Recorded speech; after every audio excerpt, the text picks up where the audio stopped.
الحمد لله رب العالمين والصلاة والسلام على أفضل الأنبياء والمرسلين ونحن على ذلك لمن الشاهدين والشاكرين أما بعد فأعوذ بالله من الشيطان الرجيم بسم الله الرحمن الرحيم يا أيها الذين آمنوا كتب عليكم الصيام كما كتب على الذين من قبلكم لعلكم تتقون صدق الله العظيم وصدق رسوله النبي الكريم الأمين الرؤوف الرحيم۔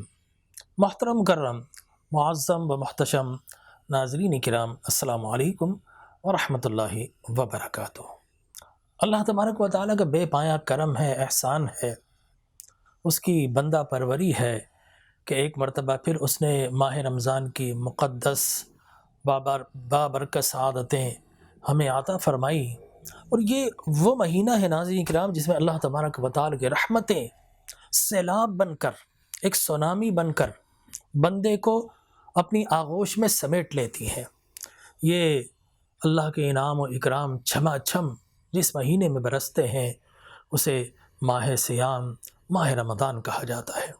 اور آقا کریم علیہ الصلاۃ والتسلیم نے فرمایا کہ رجب شہر اللہ و شعبان شہری و رمضان شہر امتی، کہ رجب اللہ کا مہینہ، شعبان میرا مہینہ اور رمضان میری امت کا مہینہ۔ شعبان رسول اللہ کا مہینہ کیوں ہے؟ تو میں اپنے ذوق کے لیے ایک حدیث مبارک دیکھتا ہوں کہ شعبان ہی وہ مہینہ ہے جس کی 27 تاریخ کو اللہ کے پیارے حبیب لبیب علیہ الصلاۃ والتسلیم پر آیت درود نازل ہوئی۔ کیا سبحان اللہ، کیا بات ہے کہ اللہ ذکر کرے، پوری کائنات رب کا ذکر کرتی ہے، رب مصطفیٰ کا ذکر کرتا ہے۔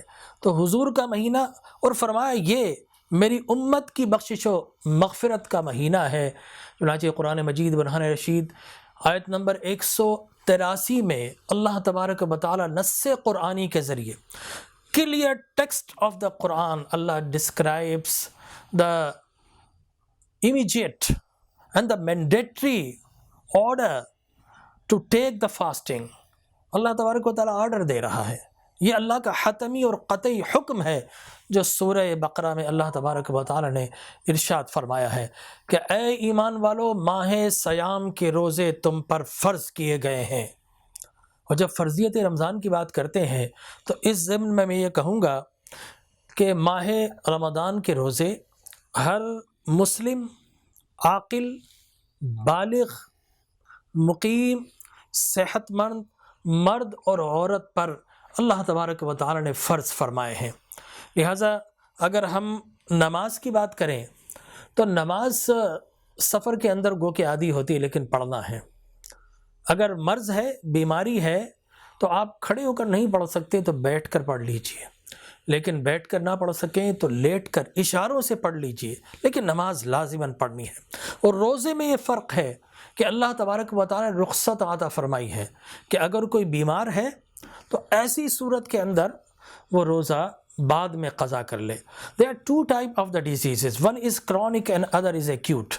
Acute disease کیا ہے کہ آپ کو کسی کو ایک دم بخار ہو گیا، نزلہ زکام ہو گیا، کوئی انفیکشن ہو گیا، وائرل انفیکشن، بیکٹیریل انفیکشن، یا کوئی اور فوری بیماری آ گئی، اب وہ روزہ رکھنے سے قاصر ہے، بخار میں تپ رہا ہے، تو ایسی صورت میں شریعت نے یہ رخصت اور اجازت عطا فرمائی ہے کہ آپ روزہ ترک کر دیجئے، اور جب صحیح ہو جائیں اس کے بعد کنٹینیو کیجئے، اور جو روزے اس بیماری میں رہ گئے تھے ان کو بعد میں آپ قضا کر لیجئے، یہ رخصت ہے۔